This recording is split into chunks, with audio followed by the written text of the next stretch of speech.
going to start out just introducing myself. Tansei, Justin Nasigasan, Machif Napiao Nia, Saskatoon Nia. My name is Justin Weeb. I work at the Ontario Trillium Foundation in the Youth Opportunities Fund. My work really focuses around capacity building and supporting young people and folks engaging in systems change across the province. As always here at Ontario Trillium Foundation, we open meetings to the Wampum Belt Covenant, which is an agreement between here in Toronto to take care of and share these territories. So that's a really important starting point in all of the work that we do here at the foundation and in the work that I do personally, just making sure that we recognize where we are. As an Indigenous person myself from Saskatchewan, I am also a guest on these territories.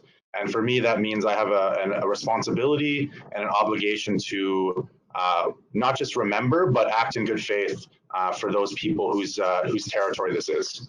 So I encourage all of you to think about that as we move through this panel, as we move through the work that we do in our lives. And we have a really great collection of panelists here today. Just a few housekeeping things. Feel free to message away in the chat, have conversations with each other. If you have any questions, put them in the chat, and I'll do my best to relay those to the panelists as we go through. Check us out online. You can tweet at the handle ON Trillium. Use the hashtag YOF at OTF, and we'll be able to follow along that way. Additionally, I want to give a special shout out and a thank you to YouthRex, who is allowing us and helping us host this session here.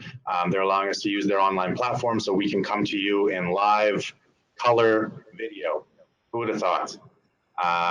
So special shout out to YouthRex. They do a really amazing work focusing on youth evaluation and a ton of other things.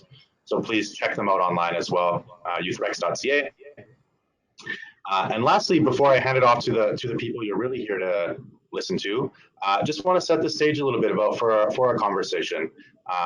We're here to really look at what collective impact, what systems change means from tremendously diverse perspectives, people doing this work on the ground at the grassroots level to folks thinking about this and doing this work and pushing for this work through research, people who've been doing it for years, folks who are just kind of breaking into it.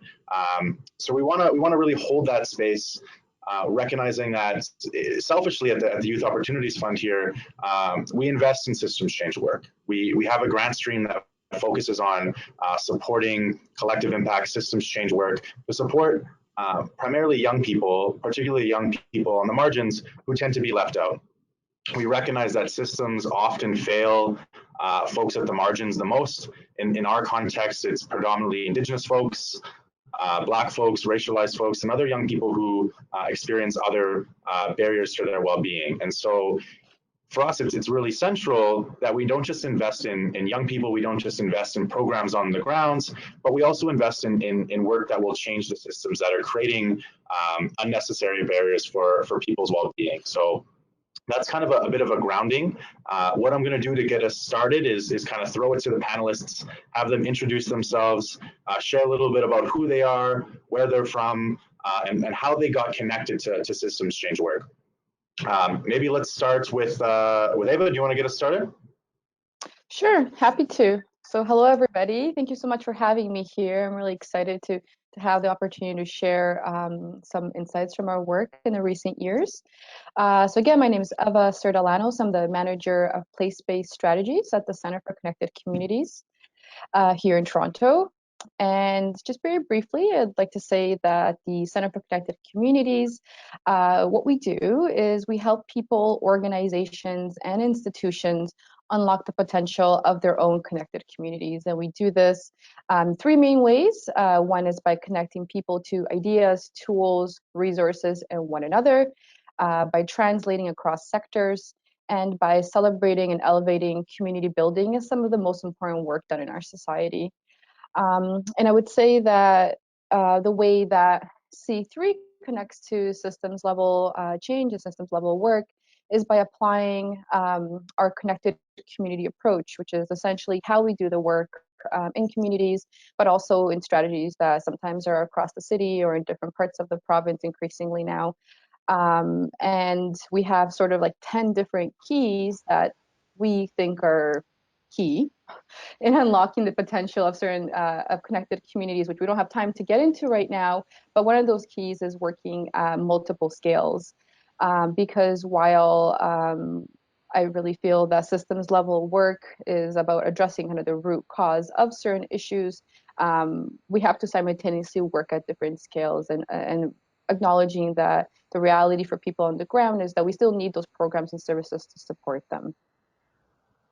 I'll leave it at that for now. Thank you, appreciate it. Maybe Katie, do you wanna go next? Sure. Let me just unmute myself. Hopefully you can hear me. So hi everyone, and I'm delighted to be here today. I'm calling in from London, UK, where I work as Deputy Head of Funders at NPC, which is a charity think tank and consultancy. We work across the UK to try to increase the impact of the charity sector or the not-for-profit sector, and we see systems change as a key tool that organisations can use in pursuit of their goals.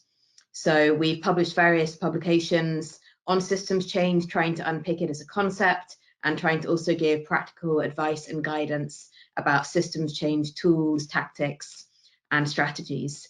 But I think first and foremost, I would say for me, systems change is a mindset.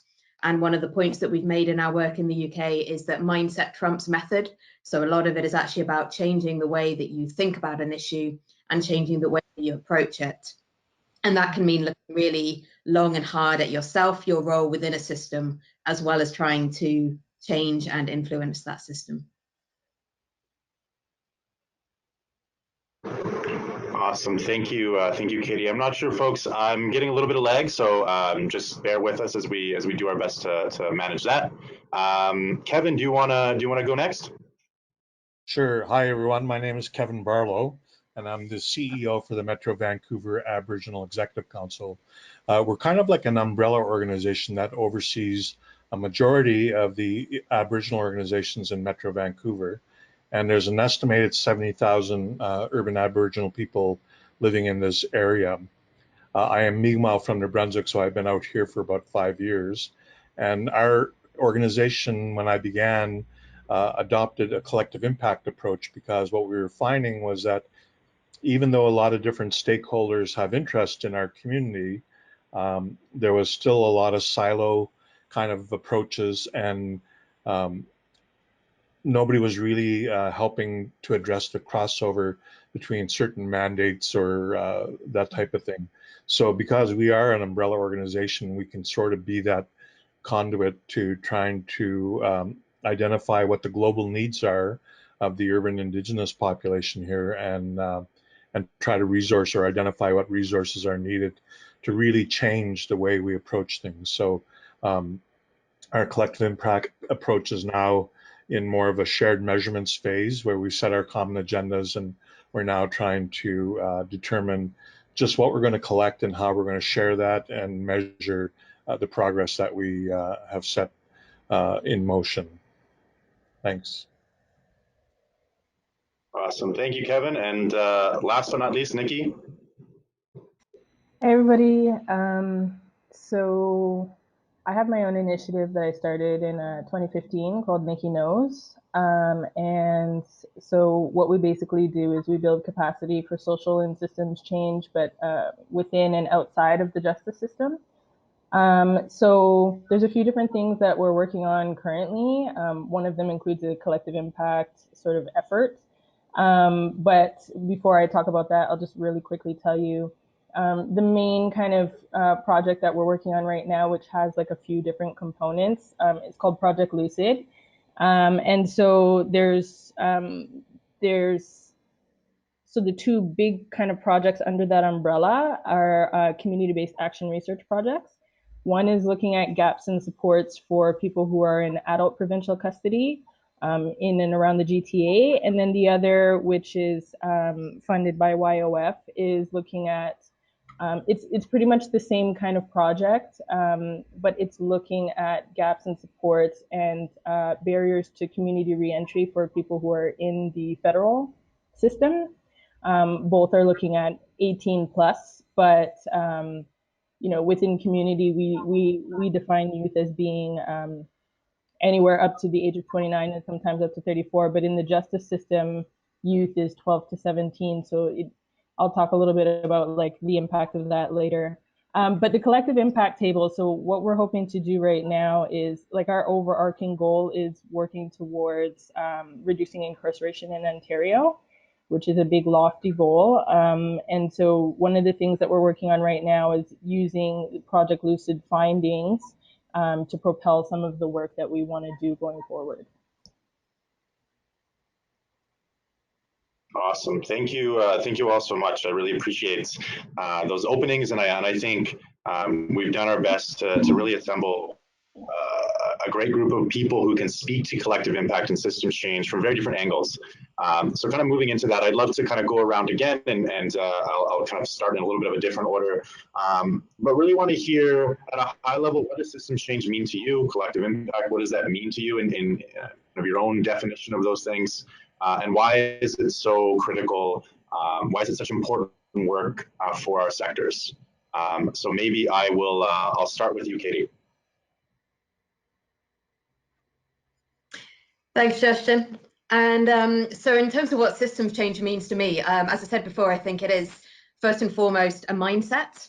And that mindset means thinking beyond ourselves and looking at wider systems and incorporating that approach into everything that we do. That can mean a lot of different things in different situations, but primarily in my work, I'm looking at social systems.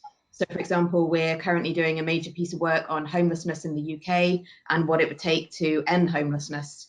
So looking at the systems around homelessness means looking at the housing system. It means looking at the systems that drive welfare. It means looking at systems that drive poverty and low pay. It means looking at other interlocking systems such as criminal justice, mental health, substance misuse, physical health systems. There's a whole lot of systems interlocking there. And the implications for people wanting to work in a systems change way are that you can't just solve one piece of the problem in isolation. One of my favorite phrases in systems change is, the harder you push, the harder the system pushes back.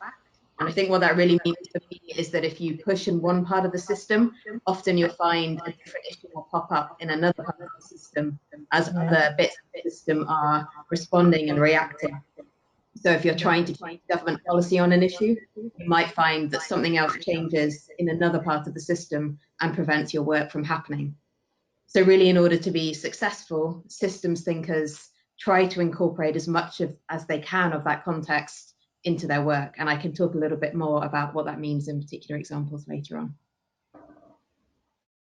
Awesome. Thank you, Katie. Kevin, I'd love to hear kind of your perspective on systems change. What does it mean?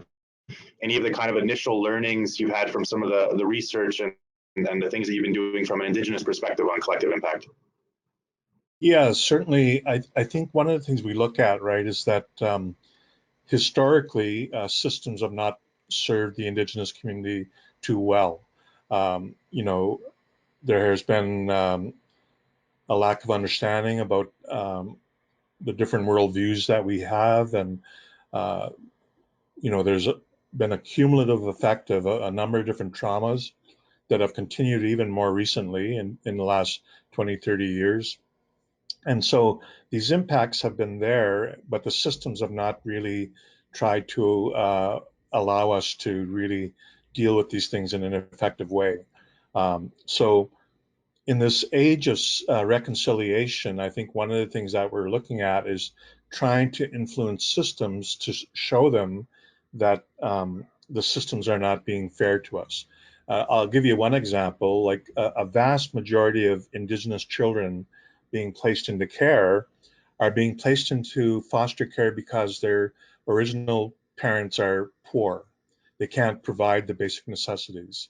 Now, one would think that a simple answer would be, well, let's try and deal with those basic necessities by giving them food allowances or helping with shelter and all those kind of things, instead of taking the child away from the family and creating a whole nother generation of trauma and issues that we need to deal with. So in the words of Senator Murray Sinclair, he said, systemic racism is what's left after you remove racists out of the system. And so even though there's a lot of people nowadays that are really trying to work with Indigenous communities and be supportive, they forget that the system is what we're struggling up against, you know. And so I think the more we try to take systemic racism out of it and try to offer a different way of dealing with things, we just established a counseling service which is based on culture, because historically our culture has been bombarded with um, attacks and legislation, like starting from residential schools. And so all these issues have been born from us, uh, government trying to change us, you know, from being Indigenous. So now we're saying, using culture, that's the intervention. That's how we can reverse some of these impacts and build up our communities, by using our own culture to address these core issues that have been long-standing and really complex areas, you know. So that's kind of how we tackle it, is that, you know, we acknowledge that colonization has had a lot of negative impacts. We also acknowledge there's a spirit of reconciliation, and that, you know, there's a lot of non-Indigenous people stepping forward and saying, how can we better support the Indigenous community? And I think starting from there, we just have to say, okay, what are these obstacles? And oftentimes it's the system that we work within. Awesome. Thanks, Kevin. Ava, I wonder about you, on your mind, like having kind of engaged in systems change work for a while now, how do you conceptualize it after being really deeply involved in it for the last little while, and why is it so important in the communities you work in?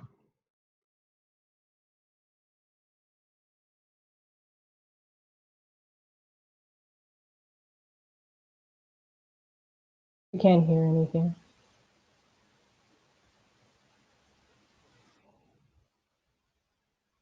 Yeah, I can't. Hold on one second here. Let's see.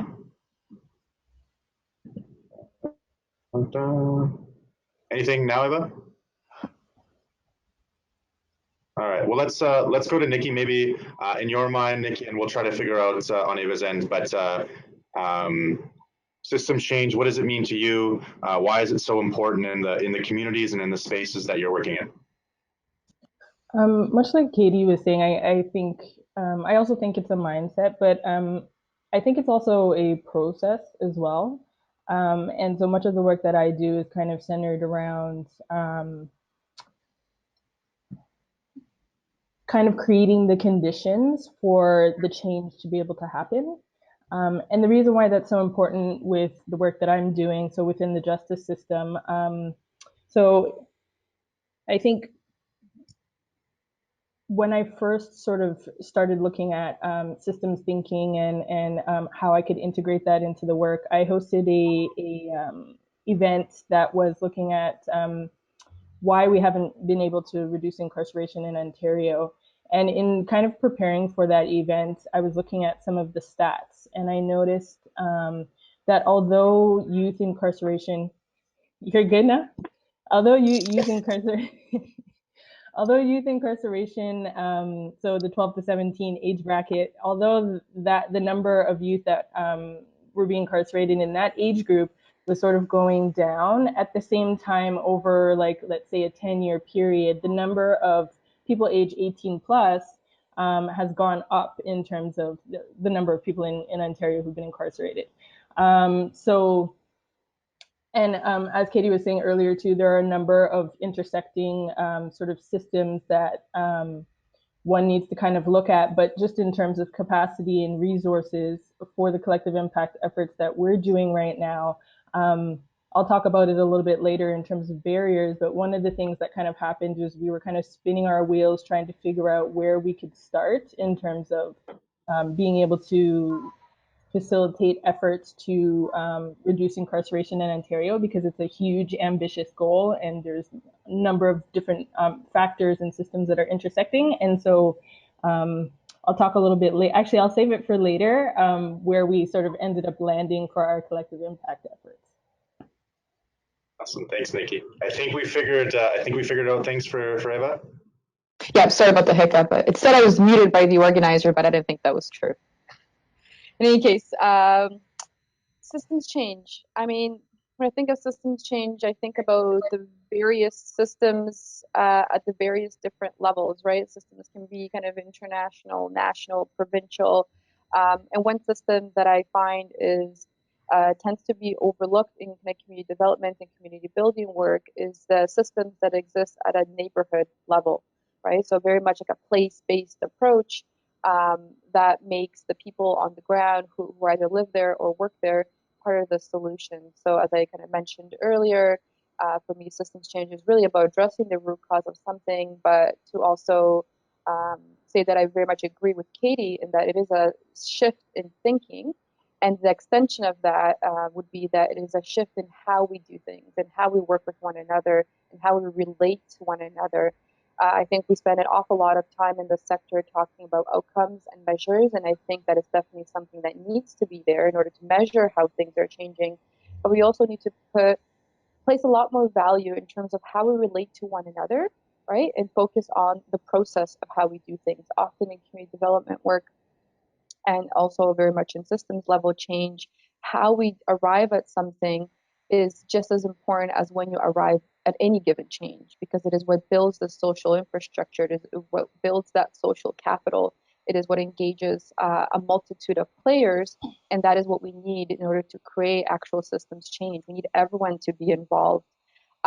So I would say that systems level change really is about developing those collective solutions with the people that are most impacted by a particular social problem. We need them there. They need to be right there at the table with the rest of us, with the institutions, with the organizations, because they have the lived experience and they're the, as I would say, the experts of their own experience and especially of their own communities. If we're doing work at the ground level in a place with a place-based approach where the geography is a neighborhood. So just to speak a little bit about KGO Act.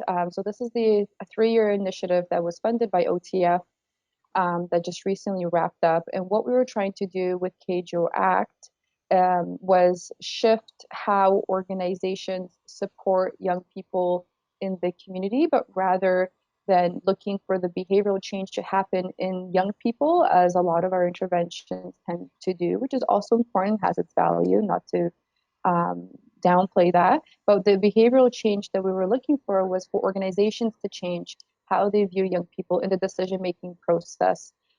So really what we're looking at, we were looking for a change at the neighborhood level and for young people to really start having a positive impact on the systems that are meant to support them. So when I say systems that are meant to support them, it's the programs and services also, but it's also the relationships. It's also the level of collaboration between organizations in a particular neighborhood. We heard very clearly from young people that were involved that they tend to go to only one organization, even though another organization could be like 200 meters from where they tend to go. So we realized that while we had maybe 12 different organizations at the neighborhood level who had a lot of overlap in terms of their goals and how they're trying to support people, there wasn't really any space for young people to actually say, well, actually, these kind of services would support us better. And we should have spaces that allow us to design our own programs and run our own programs for other young people. And young people really do have the capacity, the passion, the knowledge to work at the systems level. So one of the things that we were hoping to do with KGO Act at the end of it was to create a space for young people to come together to work on community-wide issues.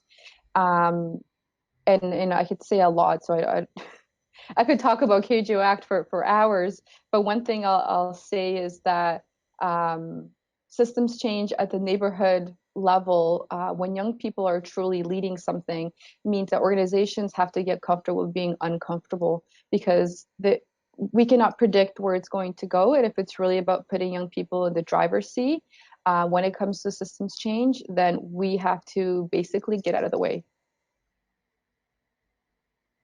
Awesome. I can appreciate that as someone who works a lot with young people. See that expertise, that drive, that passion, that eagerness to do things differently. And oftentimes, as organizations, we can be the ones to put in the barriers to limit that. So thank you. I really appreciate that lens on this desire for a need to be open to just systems change, and hearing it from a few folks, the importance of shifting mindsets to be able to shift action.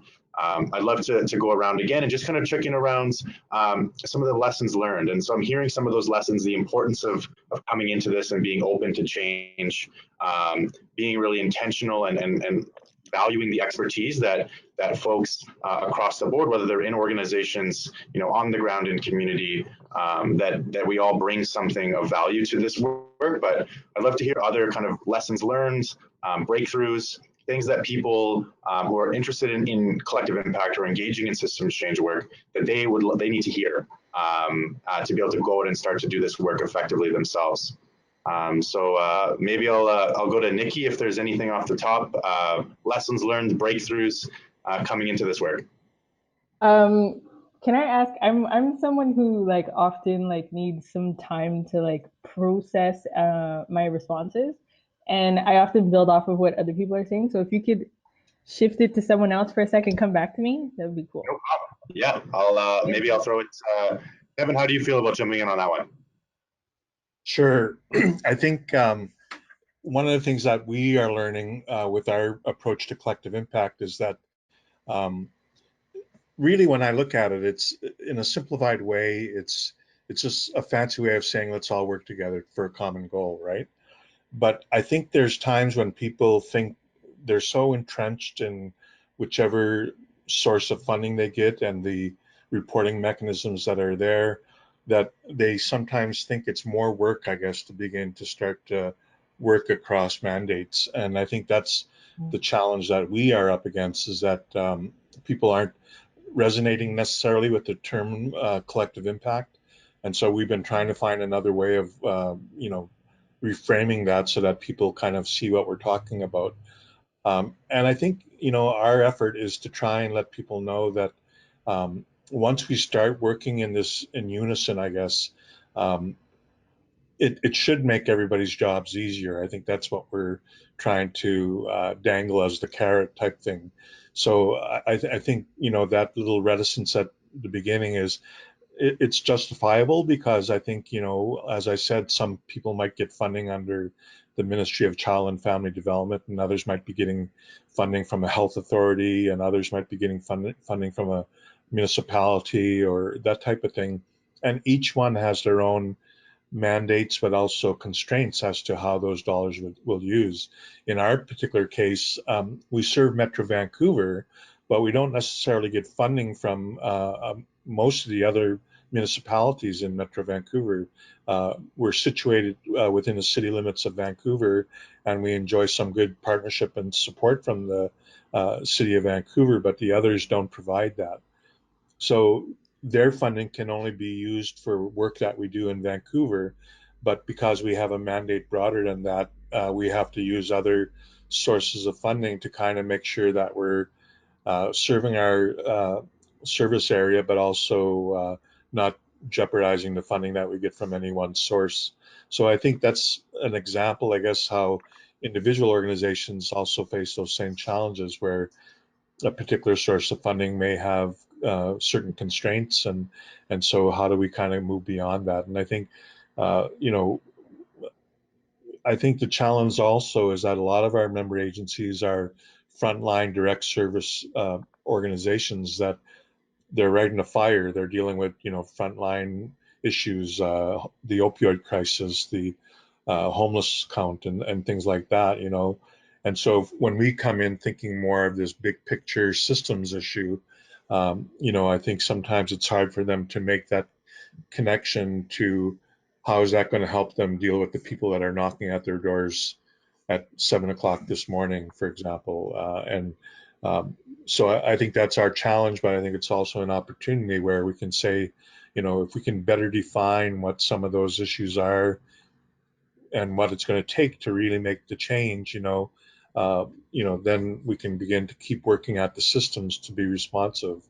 One little example here is that we have invested in the school system so that Indigenous children have been improving their education outcomes. Fortunately, the non-Indigenous population has also been increasing their education outcomes. So the gap is still there. And I think that's what we're trying to figure out is what is it going to take for us to bring it so that Indigenous children are graduating from grade 12 at the same rate as non-Indigenous children. We're not saying surpass them. We're not saying have straight A's or anything like that. Just how can we get it so that our children have the same equal opportunities like by finishing grade 12, you know? And so that's some of what we're trying to do with our collective impact is tackle those really big questions and put a price tag to them. We've looked at homelessness, for example, and housing, and we identified a need for 1,500 social housing units. We put a price tag to that, and it's 425 million, and it grows every year because of the cost of development and inflation. And so, but at least we have a starting point and say, okay, we need 1,500 units, and here's the price tag. Now, how are we going to get there? And part of what we're trying to do right now is develop a 10-year action plan and have some very critical dates to say, how are we going to measure whether we're going to reach those 1,500 units? We originally called for them to be done by 2021, and we're not going to get there because it takes at least 2 years to get permits done, you know. So now we're looking a longer vision, and we're going to say, you know, what are some critical dates along the line to say when do X number of units have to be have their funding approved and their permits in place and be shovel ready and that type of thing, you know. And at least then we can, I guess, issue an annual report card and say, you know, how are we making progress toward these goals, you know. So that's kind of how we're tackling it. That the reticence is sometimes the gap between people that are in the trenches doing very challenging work and us trying to move things forward from a big system picture. Thanks, Kevin. I appreciate that. I think for me, it kind of really illuminated two things. Again, the kind of barriers and the systemic issues that are imposed on top of community members, on top of people, right? Like people are going to live where they want to live. They might live in Vancouver, they might live in Burnaby, they might live in Richmond, they might live wherever. But because of those boundaries, which people are making decisions to live where they want to live and where they can afford, but they're not getting the same quality of service because of the lack of our collective response as bureaucracies, as governments, as organizations. So I really appreciate that part.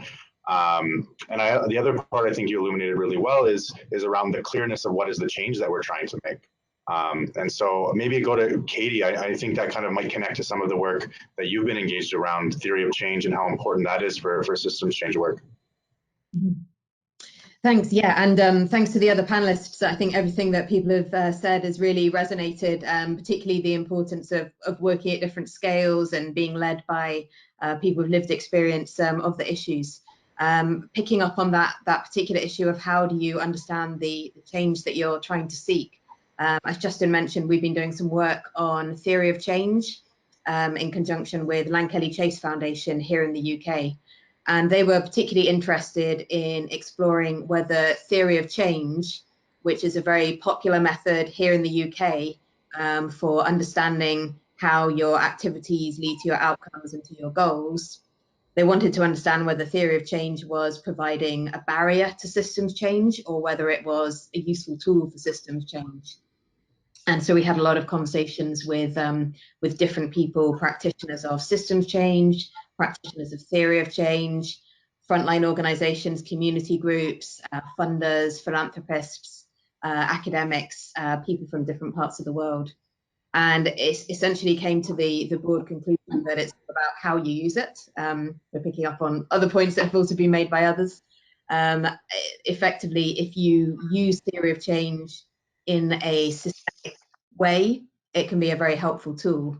But one of the things that can be a real barrier is using a tool like theory of change as what one participant described as a safety blanket.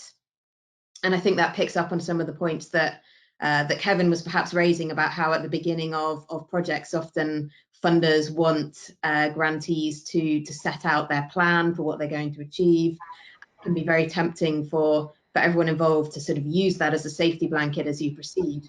And actually, that goes against everything that systems change is about. You need to be flexible and responsive as systems change, and you need to be willing to move, to dance with the systems, as Donella Meadows, who's a systems change activist, famously put it. So one of the most interesting things for me as a result of those conversations was we were trying to understand where are those barriers coming from. We spoke with community groups and charities, and a lot of them said, well, we don't want it. We want to work in a flexible, responsive way, be responsive to the needs of our communities and the people that we work with. And funders sort of said to us, well, we don't want it either. We want to fund systems change. We want to fund these flexible, responsive, collective impact initiatives. And we don't want the organizations that we fund to be using this as a safety blanket or a rigid straitjacket that they can't move out of. And yet somehow in that communication and in the bureaucratization of all these things, that message had got lost on either side. So since then, we've been having conversations with different parts of the sector about, well, how can we get beyond that? How can we change the processes and systems across the nonprofit sector and across the philanthropy sector to try to ensure that theory of change can help us to understand how to reach our goals, but not be such a rigid straitjacket or safety blanket that we can't work in a systems change way. Awesome. Thank you, Katie. Ava, maybe jump to you and kind of hearing a little bit more about some of those really critical lessons that you've done, that you've gained from the work that you're doing at C3 and the work at C Scarborough, about how to go about doing this work effectively, and some of those breakthroughs that I think y'all have seen there. I mean, I'll start with the breakthroughs and as some of the things that we saw as most kind of as biggest indicators of what we considered success. One of the biggest things for us was when the young people, after a certain amount of investment and capacity building, and really trying to again change their thinking about their role in the neighborhood, when they turned around and said to us, those deliverables that you said to the funder we're going to do, well, we don't want to do those. We actually want to do this whole set of other things over here, and can you help us do that? So that for us was a huge breakthrough, because that's what we wanted. That's what we wanted to do. We wanted to put young people in the driver's seat. And also, not only did we see this anecdotally, but we were also working with the Students' Commission on doing annual evaluation for those 3 years. And I have to say they have been just wonderful allies and partners in doing this, because their evaluation is incredibly developed and evolved and solid, I guess I would say. And what we saw by the end of the 3rd year was that according to their evaluations and compared to national statistics, that our youth in Kingston, Galloway, Orem Park actually experienced significantly higher levels of perception that their voices mattered in decision making, and they felt really positively about the youth and adult partnerships. So again, we loved seeing the stories, and we saw this anecdotally, but to also have the data over 3 years to really say that this initiative had this kind of impact, and this is how it compares to national numbers, was very encouraging. So when it comes to implementing something across a neighborhood, so it's, again, I'm trying to be clear about what our geographic area was. Some of the lessons would be, one was that, and again, I think I've already alluded to this, that there's going to be unintended and surprising turns. And because if you're trying to really, and I don't like to use the word empower necessarily, but if you're trying to just put a different population into the driver's seat, then there's going to be things that you can't predict. And what does that mean in terms of what you can do to actually prepare? And for us, it's meant to set up for emergence. And when we talk about emergence, we talk about emergence as being where momentum meets opportunity. And there's a lot of different things that you can do in order to prepare for emergence, right? To prepare for the unknown. And sounds kind of counterintuitive, but if you focus on relationships first, if you focus on building trust, if you focus on specific kinds of trainings, then your network can be set up to actually embrace those turns and changes as they emerge. Also, there was a lot of lessons that came out of KJO Act, and one of the things that we did at the end of the initiative is to actually create learning materials to capture some of these, because again, hindsight is 2020, and we really wanted to share our learnings with other folks who might be interested in doing a similar kind of community-wide initiative of this nature. So we put together one-pagers around building trust in community collaborations, what it means to set up an emergence, how to be an effective adult ally, and a fourth one that was all about understanding and what the benefits are of working with an ecosystem approach. And we really tried to frame a lot of these learning materials as really practical tools, because there's a lot of materials out there that are more theoretical, which is again where we got our inspiration from, but they weren't practical. There wasn't a lot of how-to of how to translate that approach and that theory into practice. Another lesson that was to a degree surprising that I saw with all of our partners, so say that our network involved approximately 12 different organizations that were working in the neighborhood, is that there was a lot of assumptions made around how people and staff of organizations understand community development versus social services, and where individual initiatives actually sit on that spectrum, because that's what informs kind of how we structure things and how we interact with the people that are involved in those things.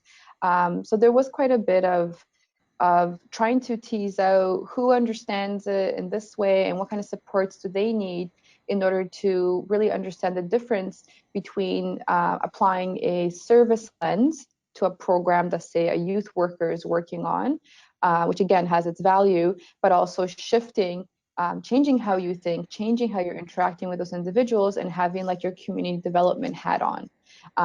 So that's it's a small thing, but also it's the foundation of how we interact and how we structure things. So that was really interesting to learn, that people use it interchangeably, that people perhaps don't have the same level of understanding with each one. And that some people, even though they've been doing amazing work for many years, don't always feel comfortable in working in a community development model and approach. I guess one of the other lessons that I would say to anyone who might be trying to do a similar sort of initiative is to, when you're building your work plans, your proposals, or when you're planning kind of internally, is to allot a significant amount of time in the beginning to do the relationship building, to do like getting everybody on the same page in terms of theory, right? What is our approach? Not just what are we doing and who's doing what and how are we counting it, which is, we're going to get to that, but really, like, what does the connected community approach mean for you, and how can each individual organization interact with this approach while also still honoring their own mandate and their own pressures and the different things that they have to get done. So it's not about changing other organizations' mandates, but it's about identifying where there's overlap and how this sort of collaboration actually helps different partners meet their own goals as well. And I actually wanted to mention something that Kevin brought up around organizations don't always have the capacity or the time sometimes to do systems level work or collective impact work. And that's also a challenge that we experience, because normally if you're a social service organization, your plate is already full and overflowing, right? So yes, on some level, you know that we need to engage in systems level work, but you are just so busy. So how do you do this? So a couple of, I see Nikki smiling. Yeah. So one of the ways that we did this with our network of organizations is we applied something that we borrowed from design thinking, which is like a light, medium, heavy approach. So we asked our network and our organizations that are part of this network every 6 months or so to assess their workload, be it to assess how much they can commit to something, how much they can commit to participating in whatever the activities of that 6 months might be, and to identify, are you participating at a light level, which is like you just want updates and you might show up to a quick meeting, or do you want to be part of the heavy team, which we also called the steering committee, so that heavy team, which was a core group of, say, 5 organizations, were much more, I would say, like a steering committee who were much more heavily involved in designing evaluation and kind of making those decisions. But it doesn't mean that the members who were only able to participate at a light or medium level didn't make valuable contributions. And it also allowed that kind of flexibility, so people wanted to stay involved because they didn't feel guilty that they, weren't contributing as much as others. And that's just one way that we kind of try to maneuver and support organizations in their participation. Because as Kevin mentioned, it's very difficult to do this kind of work off the side of your desk if you're not mandated to do it. So again, and another really practical way that we managed this sort of issue is that the East Scarborough Storefront was the community backbone organization leading in this initiative and supporting the others' participation. So as the backbone organization, you're in charge of convening and canalizing, making sure that we're learning together, you're making sure that things are being captured, you're organizing the meetings. So you're doing all the back end work, but also making sure that we're all learning from one another and allowing people the space that when they actually arrive, they can get to do some of the work, because otherwise they're just quite busy.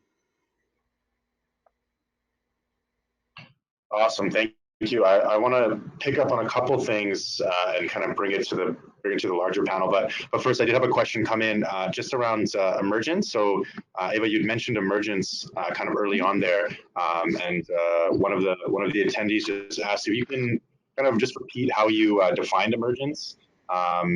Yeah. Oh, yes. Emergence, it's, I don't have one single kind of definition of exactly, but it means to have an emergent approach to the work. It basically just means make a little space for things that are going to emerge, right?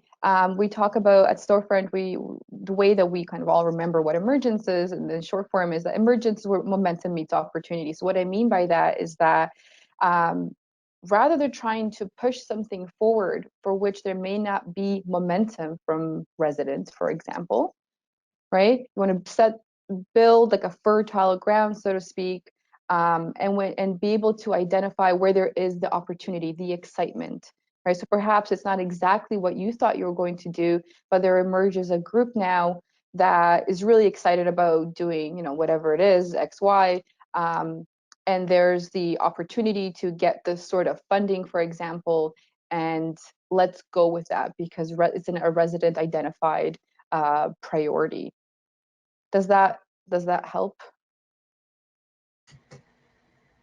I'm getting a positive. Pardon? I was saying I was getting a positive yes, that did help.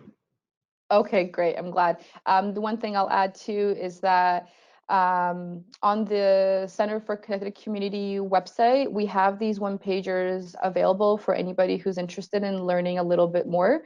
And in the one-pager, they're all about just tips and like really practical things about laying the groundwork for Emergence. And a lot of it will relate back to what Katie said earlier about changing how you think about this kind of work and how we do the work together. Awesome, thank you. Nikki, I wanted to check in with you just around the learnings that you've had kind of coming into the systems change work. I also think as someone doing a lot of this organizing at the grassroots level, I think it's such an important perspective for you to share what it's like coming into systems change that way as well.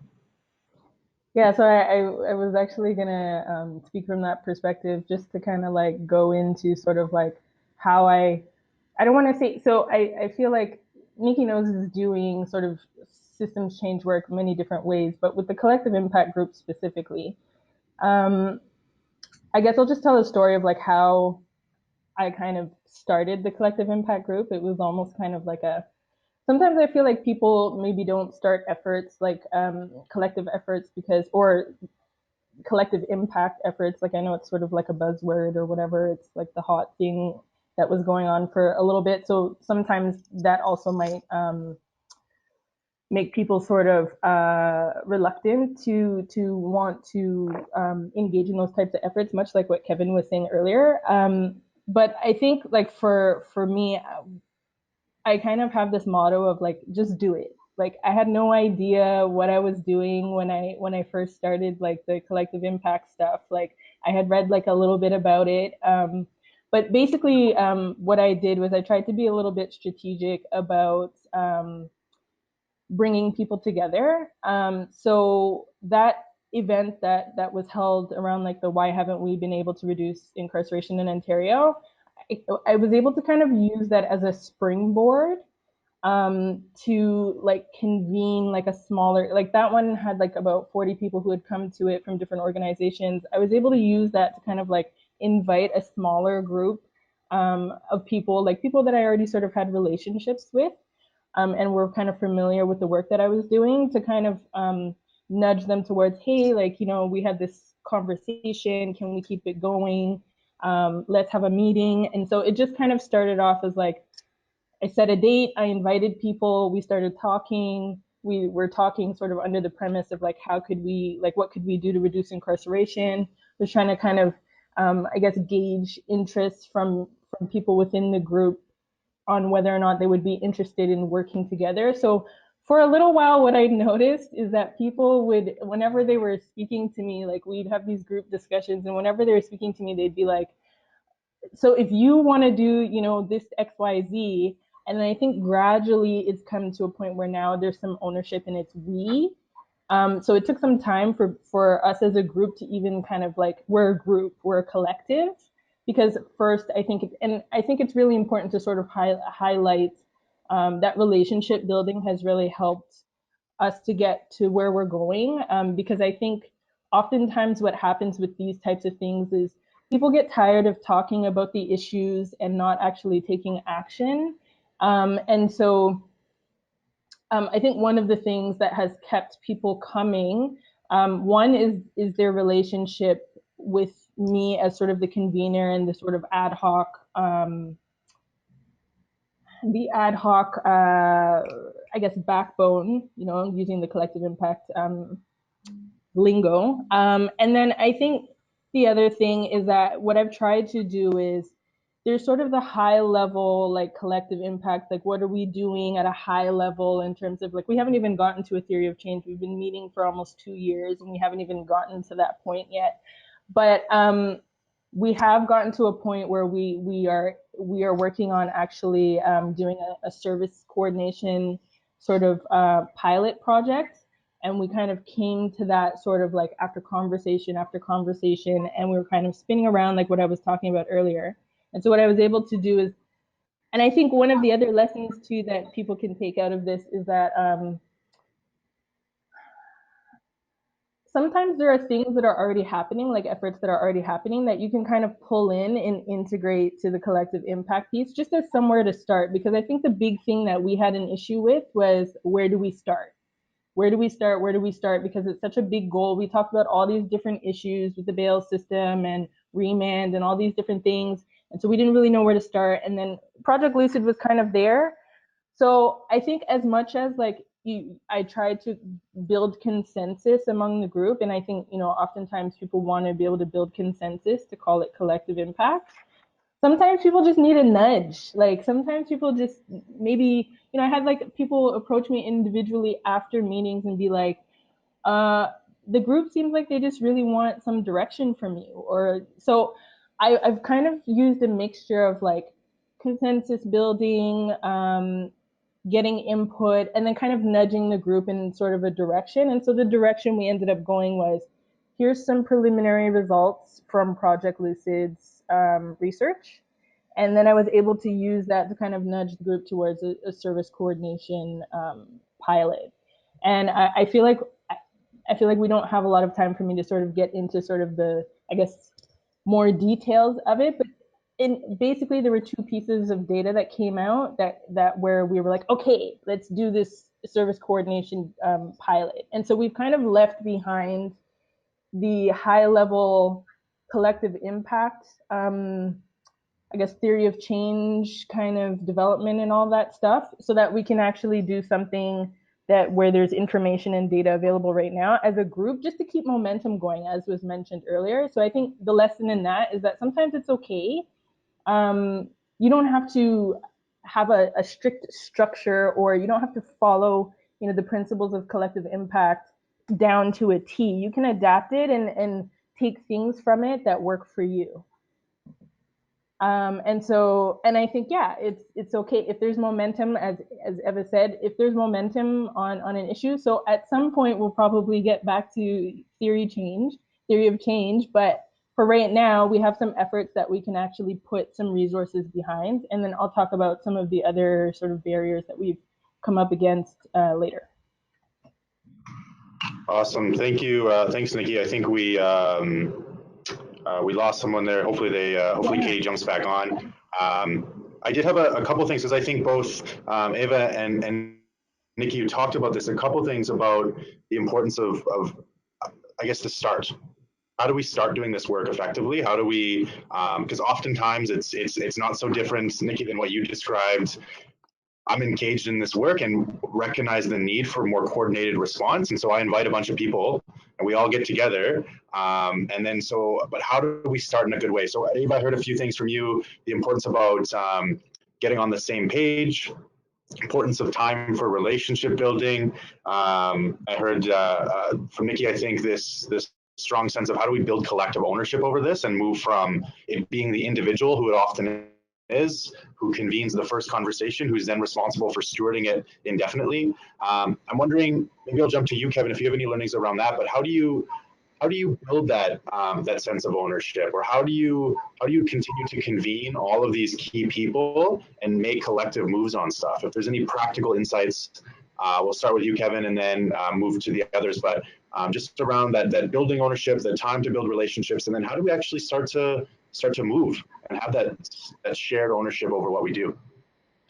Yeah, I think certainly it helps when we have a really good understanding of the issues that a particular agency or group faces. So, and this has been a challenge for us in that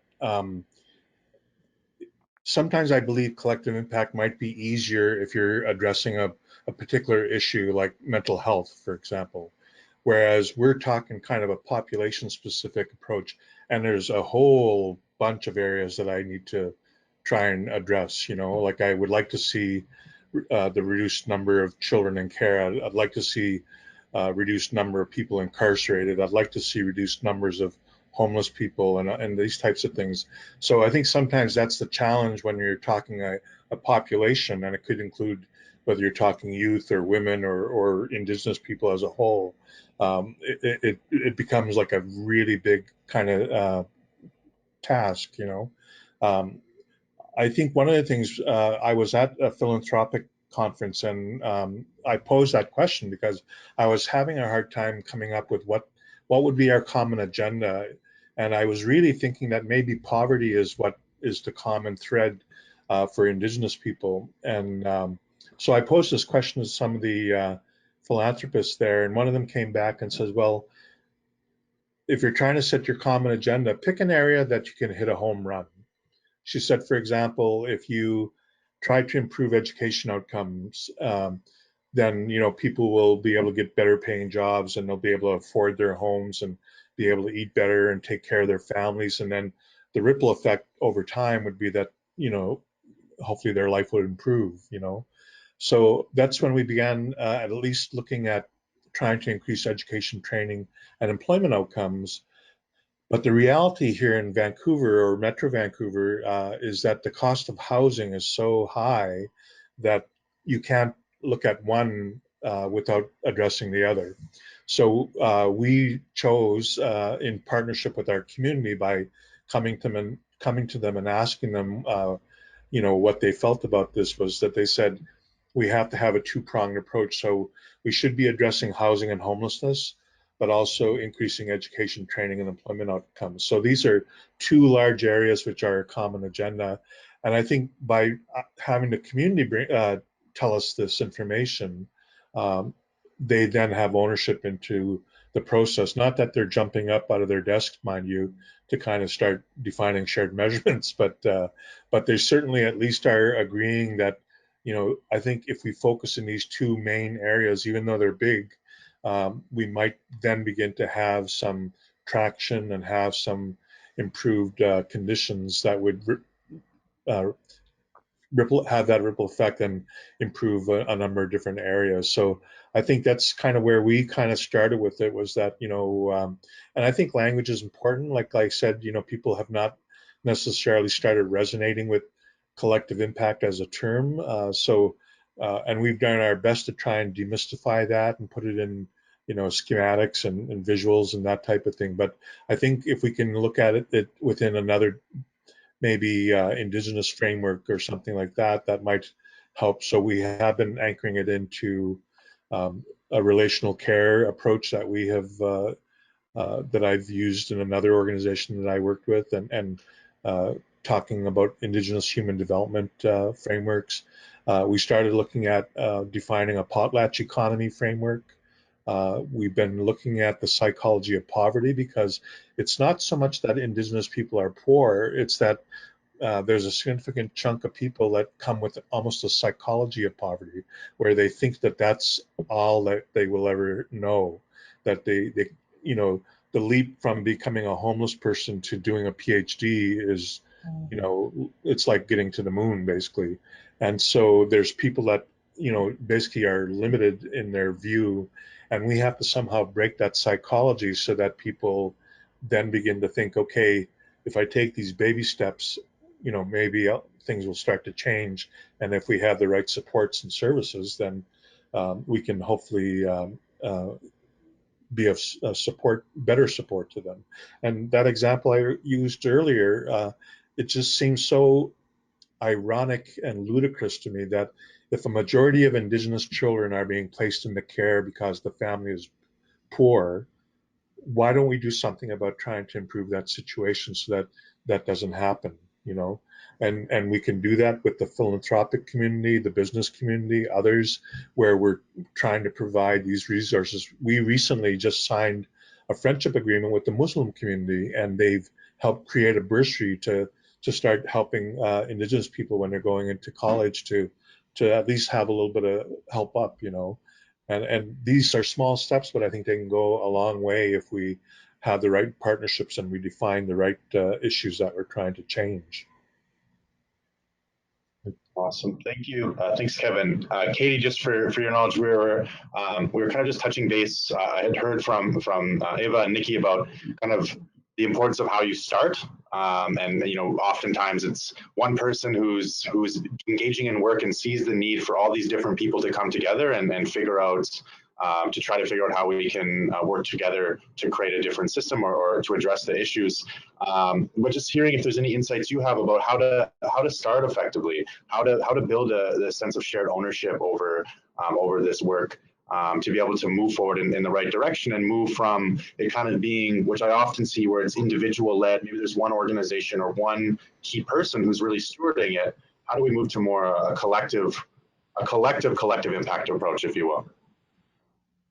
Yeah, no, thank you. And I found that discussion of language really fascinating, and actually very much resonated with some of the issues that we found working with different groups in different sectors, and how that language can be a barrier to actually getting a collective approach. And sort of just picking up on some of the stuff earlier that was said about the importance of relationships and trust. Often that is the basis. Once you've got that, then sometimes things can emerge later that might be labeled systems change. But one of the barriers that we found talking to people in the not-for-profit sector in the UK is that systems change language isn't perhaps as common over here as it might be in the US and Canada. And so we were coming against a perception that systems change was really technical, and it was, as somebody said to us, it sounds like it's not about people, but it's about sort of mechanical things and systems, and it sounds like a sort of engineering concept or a technology concept. And actually, anyone who works in systems change knows it's about people and relationships.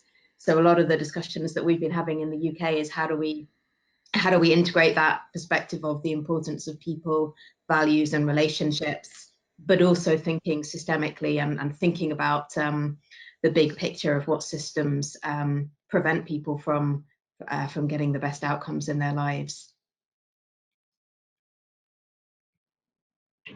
Thank you so much. I do want to just kind of reorient us, folks who are joining as the audience, the attendees.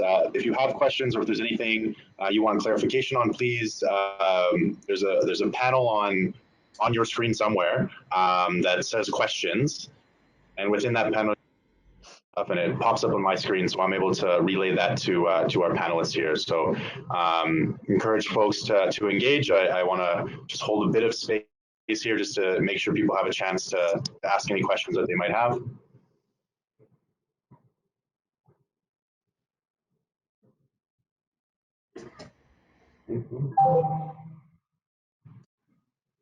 All right, nothing new is coming in, so feel free as always, just input questions as you have them, and I'll do my best to relay those to folks.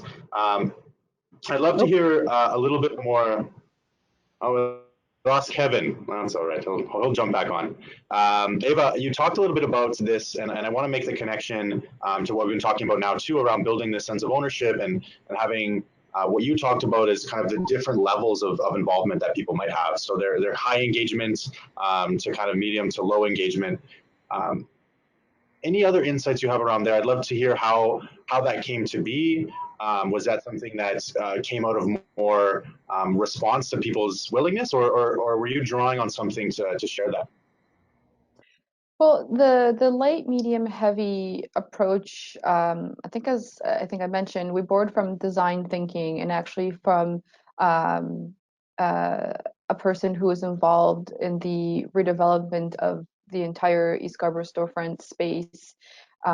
So again, it was about, at the time, it was about, and continues to be about, partnering across sectors. So at the time, we're working with architects and engineers and interior designers and the local youth to redevelop the space. But that's kind of where we as an organization were introduced more to design thinking. And when we kind of heard of this approach, we just made the connection to, oh, this is actually an excellent complement to working within a network. The other thing that we kind of realized when we were trying to isolate, like, what are the key components of network weaving, there was quite a bit of lack of information out there around exactly what it means to network weave in the non-for-profit social sector, community development sector, all those things. So we also put together a video exactly on what it is to do network weaving, and so I would say that was partly developed not so much as in a response because people weren't participating, but we just saw the natural fit between trying to coordinate an initiative of this scale and the learnings from previous initiatives. It seemed kind of like a natural union. But another learning that I think is often overlooked, and I don't think we give enough attention to, is investing really heavily in facilitation skills. So facilitation skills is something that people in all sorts of different leadership positions often feel that they have. And I would say that some people do, but it is really an art, and it is something that takes a very long time to get good at. And if I could do KJO Act all over again, I would have spent, like, I don't know, 6 to 8 weeks just doing facilitation training with everyone that was working directly with young people. And not because these people didn't have an amazing set of skills and passion for what they were doing. It's just that it's so different than what we're taught to do in most of our training. So most of our training and different environments that we come from reinforces that the person who has the answer is usually in the leadership position. Whereas as a facilitator, the core of being a good facilitator is that you're there to elicit the wisdom from the group. And that often is not something that people feel comfortable doing. People don't sometimes realize that it's something that takes a very long time, and they get uncomfortable with the silence. And they often feel like whenever there's a silence, that they have to jump in with the answer. So that's something that is a skill, but it is also an art. And I feel like when you're trying to bring very different people together, and you're trying to break down barriers to participation between residents, in our case, young people, then having a really skilled facilitator, either at the network meetings or with individual youth groups, that really was like the glue in a lot of cases for us. I think there might have been another part to your question, which I've already forgotten. So if you could redirect me. No, I mean, I think what you illuminated was really important. It's yeah, about like finding the ways that work for people to be engaged, like initially, and then moving to like the role of the facilitator. I think those skills are often undervalued. I know I experienced that in my work as well. Kind of when you see how work can flow much easier, it can be much more straightforward when you come in with some of those facilitation skills to be able to hold space and create environments for people to actually have the conversations and to be able to move forward with things. Because so often when we meet at these tables, we all probably sit on way too many tables. We go to way too many meetings. And oftentimes, at least for myself, I leave there not knowing what's next, not knowing where we're going to go from here. But I think when you have folks who are really adept at facilitating and creating meetings in a good way and holding people accountable to those things, it allows for the change to happen more effectively. I do have a couple questions coming in. So one for it's addressed to Nikki, but I'd love to hear Katie's perspective on this because I think you spoke to it as well. But maybe Nikki, to start, in your mind, like how do you create a shift in mindset? If you have any insights on how we actually change people's mindsets in terms of the work that we're trying to do? I think what's been helpful for me in terms of getting people to kind of see things differently or shift mindsets is, and you may hear this a lot too, is like the evidence, getting evidence or having an evidence base. So one thing that kind of helped, I'll use Project Lucid as an example. One of the things that we found through the survey that we did, so we did a survey with people who had been released from adult provincial custody, so jails within the GTA within the last 12 months, and they could have been either in pretrial custody or sentenced. And so I think that if there were any perceptions that the services that were being provided, which there's not many of, but there are some organizations that feel that, at least in my opinion, from conversations that I've had with certain organizations, some organizations see the need right away and understand that there are gaps. And then there are other times where people actually need to see visuals or data or to hear from people themselves, like the people with the lived experience, in terms of like what the issues are. And so with the survey, I think what really kind of allowed us to propel get to a point where we're actually getting to the action orientation was there were two key data points, and the two were, one of the questions was, can you hear me? Yeah? Oh, okay, because it went blank. I can't hear the background noise or whatever. So as long as you can hear me. So the two key data points that I feel like we were able to use to propel some of the organizations that were kind of like, what's the value in this? Or what's the value in taking an approach to service coordination or integration, was that, one, we asked people whether or not they were given any kind of referrals while they were in the jail. So referrals to supports there in the community-based supports. And I think it was like, just off the top of my head, I think it was like something like 64% of people said no. The other one that we heard, which was, I think, had a really significant impact, is that I think there's an impression that there's release planning that's happening or supposed to be happening for people inside. And 74% of the respondents to the survey said that they didn't receive any kind of release planning. So for someone who's, sitting there and saying, oh, release planning already happens, why do we need to focus on this? And then you present them with something like that, and it's coming directly from people with lived experience, it's kind of hard to argue with that. And so I think that like you know, we had one person where I kind of was presenting the case of like, let's, you know, think about, do we need to coordinate services?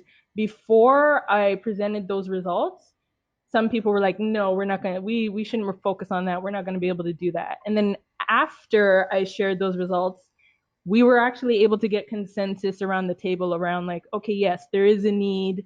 Let's look at how we can coordinate services. So that's just like one example. Yeah, I hope that answered your question. Yeah, I think 100%. Yeah. Yeah, thank you so much for illuminating that. I think that speaking to the importance of lived experience and drawing directly on that in the work that we do is so key. And I think, and I would extend it, and I feel like you would probably agree, it's and hearing this from Eva as well is that we can't just rely on hearing that. We also, folks with lived experience, young people, etc., need to be active members and part of these collaboratives and part of these tables. We can't just invite folks who tend to be marginalized. If we're working with young people or working with folks exiting the justice system, that folks with lived experience just come in and share their experience and then they leave. No, we need to be actively part of these conversations. Yeah, so if I could just add really quickly to that. So I actually failed to mention this earlier. I don't even know how I forgot to mention it, but I actually am someone with lived experience. And so I feel like that's also why I've kind of been sort of the default coordinator of the efforts, because I convened it, but also because I'm someone who has lived experience. So to Eva's point earlier about the facilitation, I was going to say, if possible, it would be great if the facilitators could be people with lived experience as well. Absolutely. That's what I wanted to say. Yeah, just to add to that, yeah, really powerful, and I think definitely having lived experience and the authenticity of that speaks to many people. Other people will be moved by data and evidence and the other things that Nikki said. I think what I would add to what Nikki said is that this stuff can take a long time and it can be really difficult, and sometimes it's not successful. So to give an example from here in the UK in our homelessness research, there's a small charity called the Mayday Trust, which has been trying to spread a strengths-based approach to homelessness across the UK, because they realized that that was the way to truly change systems and try to end stigmatization of homeless people. And actually this for them meant quite a fundamental shift in how they did services. And they worked very closely with all their staff, all their stakeholders. And actually during that process of several years of transforming their services, they had something like 50% staff turnover, because they gave staff the sort of the honest option of, you know, do you want to join us in this journey, or is this not right for you? And some staff members just felt that that wasn't the right thing for them. But as a result, they speak very eloquently about how they've got a much stronger model. They've got staff that are really committed to that way of working, and they're now seeking to spread that across the UK with innovation partners. But they require all those partners to commit to a process of organizational and cultural change. And the work that they're doing is actually thinking through, what does that mean?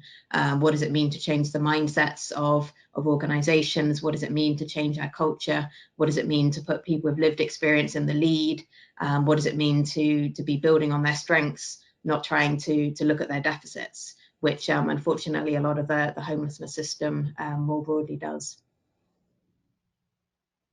Yeah, 100%. And yeah, I think something that illuminated for me is something my colleague says a lot to me, and I think Eva, I think you you talk about this as well, the importance of when we're coming to these tables as organizations, when we're engaging this collective impact, this openness for us to shift as well as organizations, right? If we're going to engage in collective impact, it's not always, and much of it might be, but the external changes, the coordinated services, the addressing of the barriers. But just because we're sitting around the table of this collective impact conversation, it's likely that we have a lot of change to do as well as members of these systems. So just that illuminated in my mind the importance of that piece, which I assume probably everyone around this around the panel probably agrees in that, the importance of that reflective nature and this openness to change, not just as individuals, but the systemic, the systems that we have in place as organizations.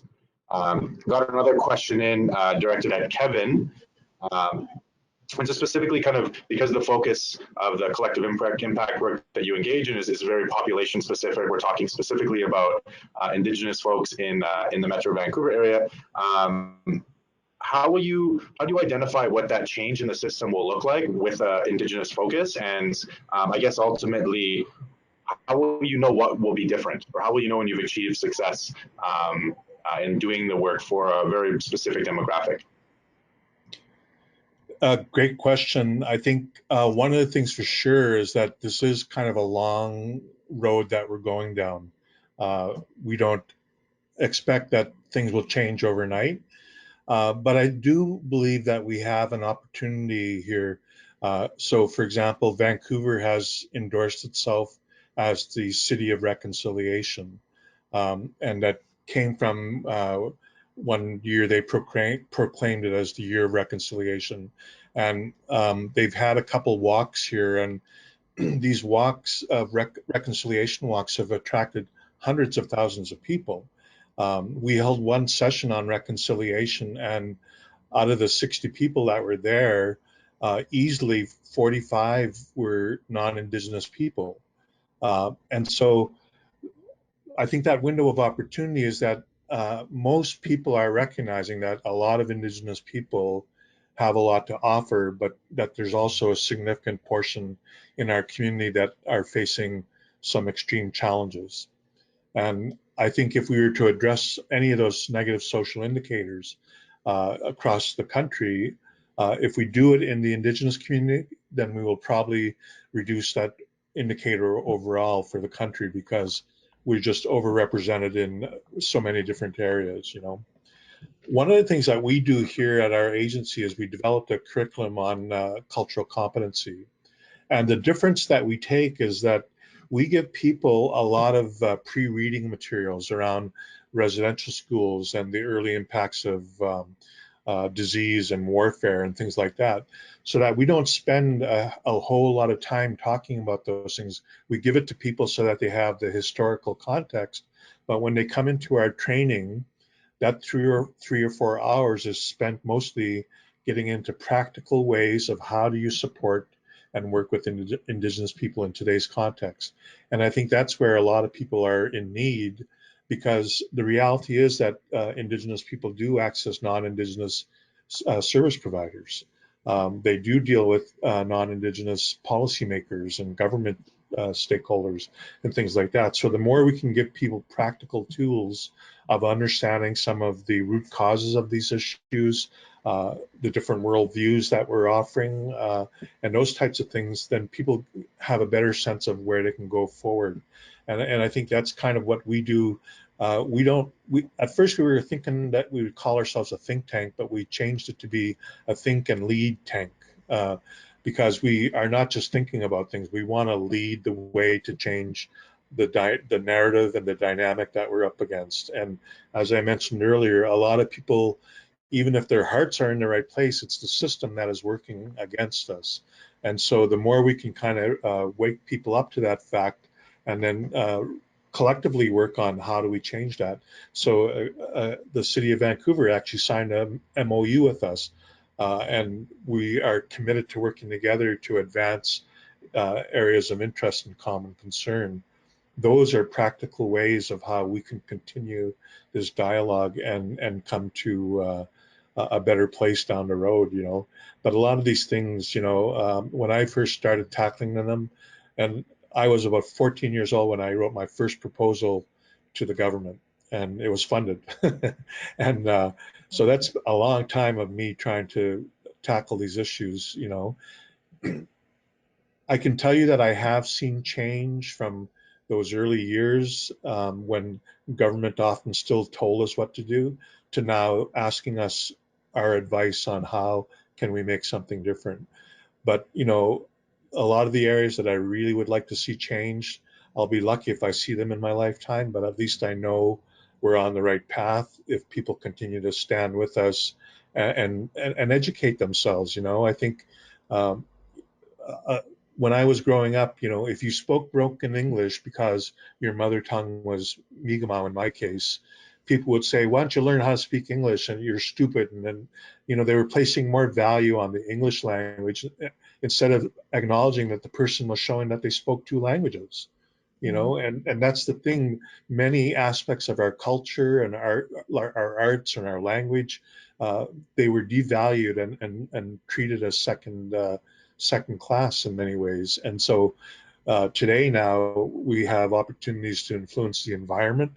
The opposition to the pipeline here, that was born out of the reality that a lot of times these pipelines have gone through traditional lands, and there's been leaks, and mines have ruined the water, and indigenous people have been poisoned with mercury and things like that, creating all these health issues and things like that.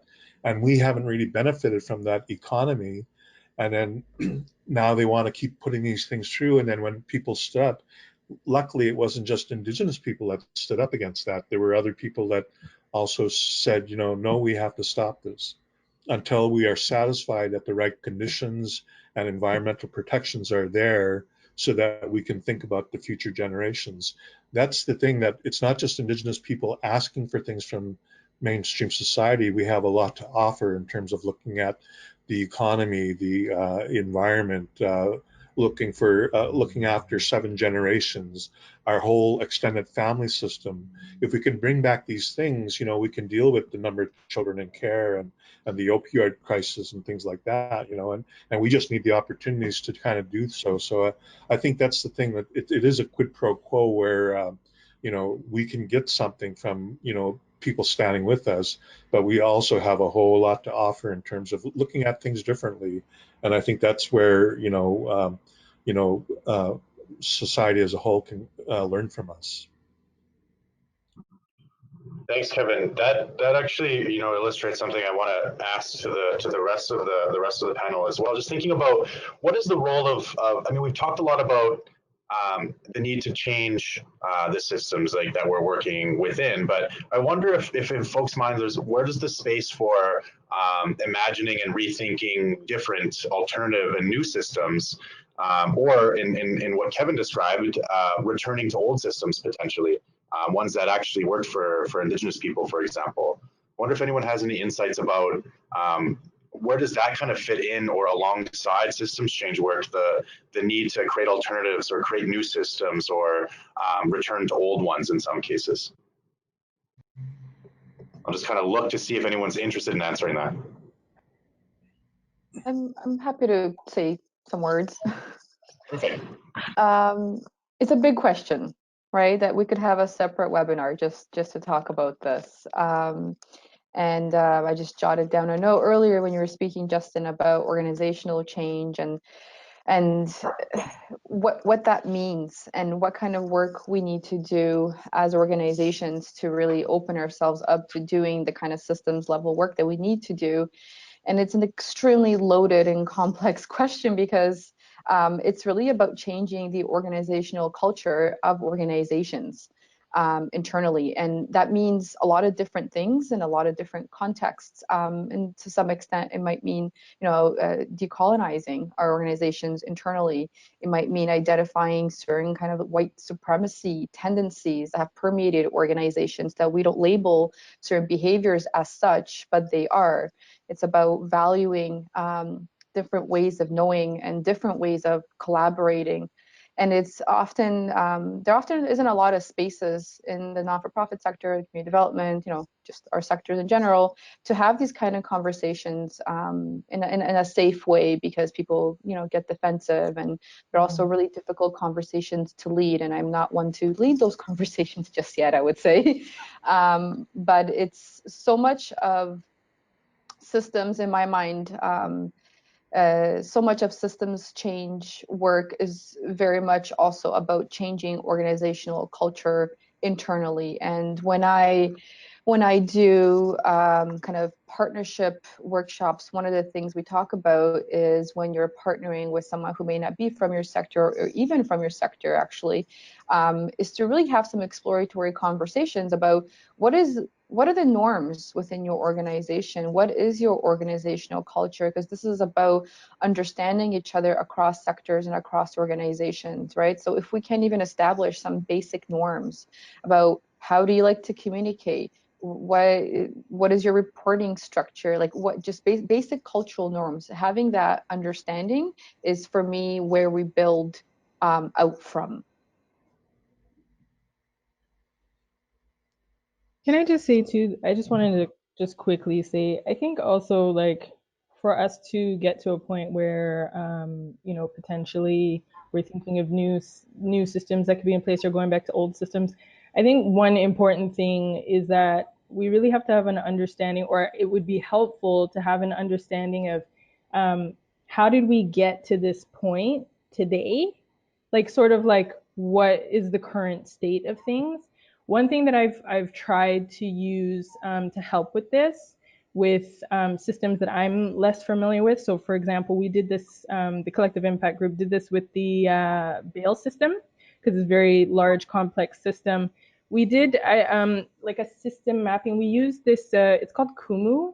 Kumu has like a software that it has different types of mapping that you can do, but there's system mapping that you can do, and it just really kind of like helps you to lay out like all the different actors in the system, all the different factors. There's all different types of ways that you can identify, I guess, elements or items that contribute to the current state of the system. But I think it's really important to have an understanding of what the current system looks like and how we got here if you're going to try to change it in any form. Yeah. And just to add to that, I think it was implicit in what you were both saying, the importance of stories in how we got to the place where we got. So, for example, in the UK, we've been working with an organisation, Friends Provident Foundation, that's trying to build resilient economies. And one of their strands of work has been looking at the stories that we tell each other around the economy, and some really interesting work, particularly in the context of the last few years have been a narrative of austerity, and we need to sort of rein in our spending, and this narrative of sort of excess, and challenging some of those stories. And one of the most effective interventions that they funded, actually they funded 2 different groups to do this, is changing the way that economics is taught at university level. So actually working with lecturers and with students and changing the curricula.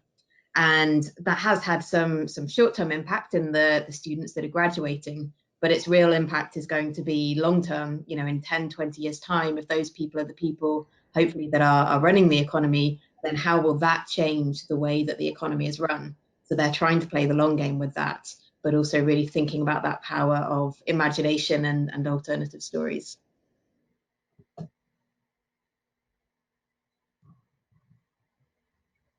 Awesome. Yeah, I appreciate that. I want to create a bit of space for folks on the panel now too. If there's any questions that you want to ask each other, I think all of you are so engaged in this space that if it triggered anything you want to ask anyone else.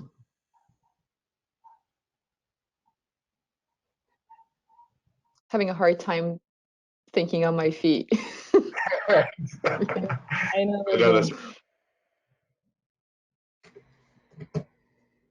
I would just like to say I thank the other panelists because they've definitely brought a lot of good insight into different approaches and experiences, and I think that's what I've learned about trying to apply collective impact here is that it is what it is. You can make it what you need. Like there is room to kind of like maneuver it in a way that it can best serve your own interests and community. And I think we have been doing ours now for 3 years, and it does seem slow moving. I think the reality often is, sometimes it's even hard to fathom, I guess, that there are some people in our community that are so disconnected from this process. And you know, for example, we're about maybe 16, 17, 18 blocks from the downtown east side, and there are people in our people in that neighborhood that couldn't even really make it, you know, outside that neighborhood by 4 or 5 blocks. There's so many challenges that they run into, and so sometimes, you know, even when we're trying to do this from our own community, um, trying to get in touch with the people that are really down and out right now, that are having a lot of experiences that, you know, most people in society don't have. That's another challenge, because I think it's almost like taking fish out of water. Like if we were to try and bring people into our processes, we need to be going to them in their neighborhood where they're feeling more comfortable, and really trying to basically roll up our sleeves and get down to where they're at, and then reflect that into the different work that we do. So I think that's, you know, a lot of the different issues, whether it's dealing with youth or other sectors, you know, that's, I haven't been a youth in a long time, so you know, I can't pretend to speak on behalf of youth, but you know, we certainly have to go those extra miles, even when it's being done within our community, to make sure that that voice is there. So at our conference, our third conference, is coming up the last week of February, and the opening panel will be Indigenous youth, who are going to talk about their experience and aspirations pursuing education, training, and employment, you know, so that the community gets to hear exactly, you know, what it's like for a youth living in Metro Vancouver to try and change their lot in life, and what kind of needs they have and supports that they require, and those types of things, you know. So I think that's a good example of when we do these things, even though we might be from the community that we're trying to influence, there's different nuances and experiences that we always have to go that extra mile to make sure that they're part of it.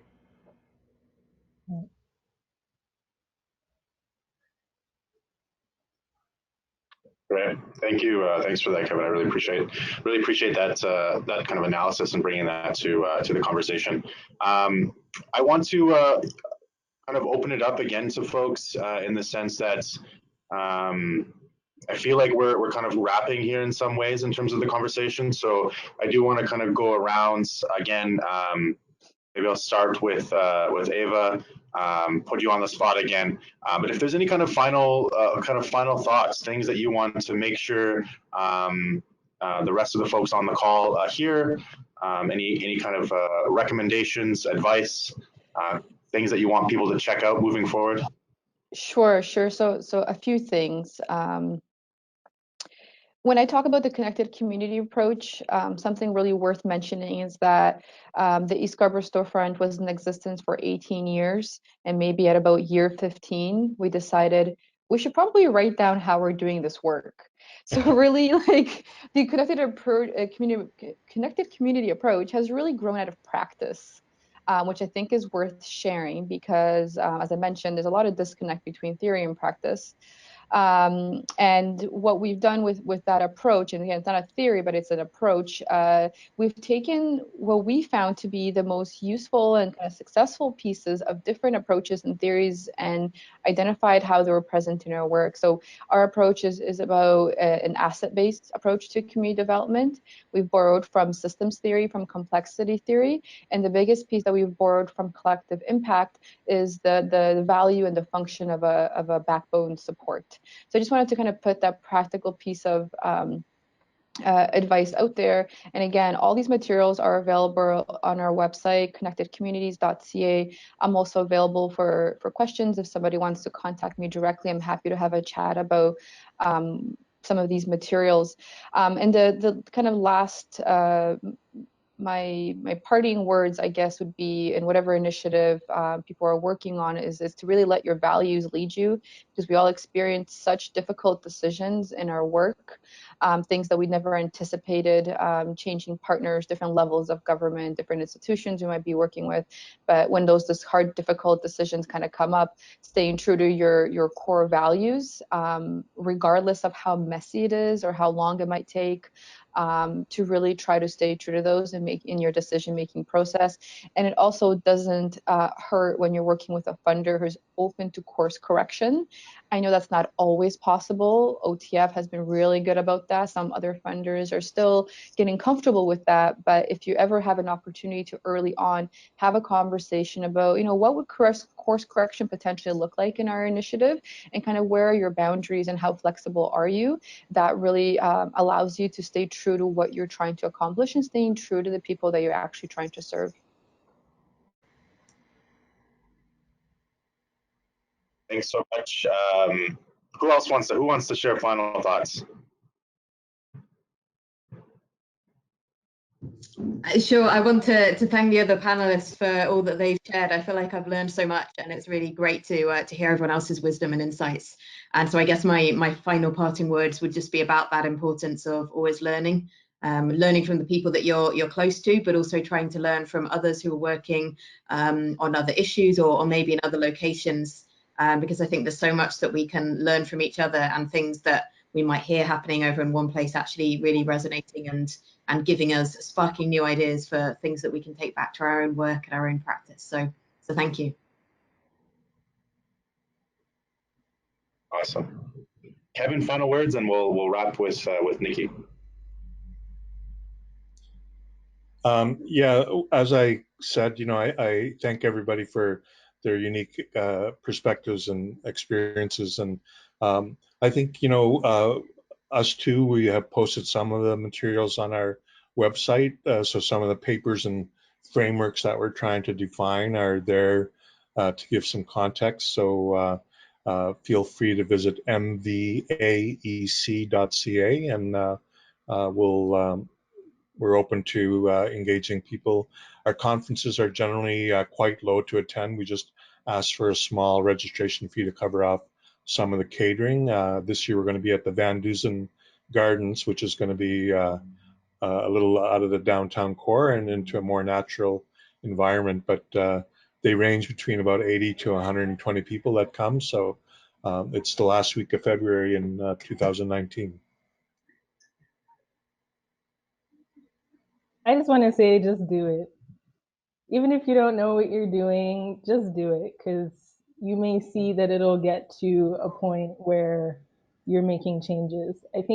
I don't know if I'm going to say this right, but there's a saying that I like from one of the saints, which I think is still on my LinkedIn page, where it's start with what's possible, and suddenly you're doing the impossible. Like, I'm sure I left some words out there in some way, but basically it's, start with what you can do to get to the point where you're actually doing the things that you didn't maybe think that you could do. So just yeah. And thanks, everybody. Thanks. Yes, if I didn't already mention it, I want to thank everybody for all your insights. It's been really wonderful to be able to be here with all of you today. And Nikki, I really want to kind of commend you for your courage. So I admire that. And if we're doing quotes, I really quickly would just like to say that community change happens at the speed of trust. So if we can kind of keep that in mind when we're all rushing. I love it. Yeah, I want to extend a formal thank you as well to all of you for spending this time with me and with all the attendees. I know I've learned a lot, and just things I'll commit to kind of next steps on this. I'll share everyone's links to their website, and if there's any documents that folks want, any of the panelists want me to share out, just send those my way, and I'm happy to share those with the attendees. Just kind of on final thoughts for me, I just want to kind of share a couple of the things that really stood out in terms of the conversation. I know Katie really opened us up in a way that the importance of shifting mindset, and that if we're not able to do that, we're not going to actually make meaningful change. Ava and Nikki, I think that kind of really, and Kevin too, the constant reminders about the need for folks with lived experience and to trust the expertise of young people, of folks in the community, and ensuring that those folks are represented at these conversations, that we don't have that kind of distance, the distance between community. I think just some insights for me in the funding space and in philanthropy is the need for us to be flexible, for us to be responsive to what we're hearing from community, and to be able to maneuver things on our end to try to reduce barriers to creating systems change. I think the kind of mindset piece in combination with this openness, this eagerness to make change, and both externally, individually, and within our institutions and within our organizations as well as another kind of key piece. And then just the kind of importance of clarity around roles, responsibilities, how people are going to be engaged in this work, and to build collective ownership. You know, it might sound obvious that we're doing collective impact, but that needs to build ownership, that people feel the work that is happening is meaningful and that we'll get to the places that we want to go. So with that, thank you all. Panelists, again, thank you so much. Attendees, thank you for taking the time out of all of your busy schedules to spend it with us. If you have any questions, feel free to reach out to us at yof@otf.ca. I'll have this recorded, so I'll be able to share it around as well if folks want access to that.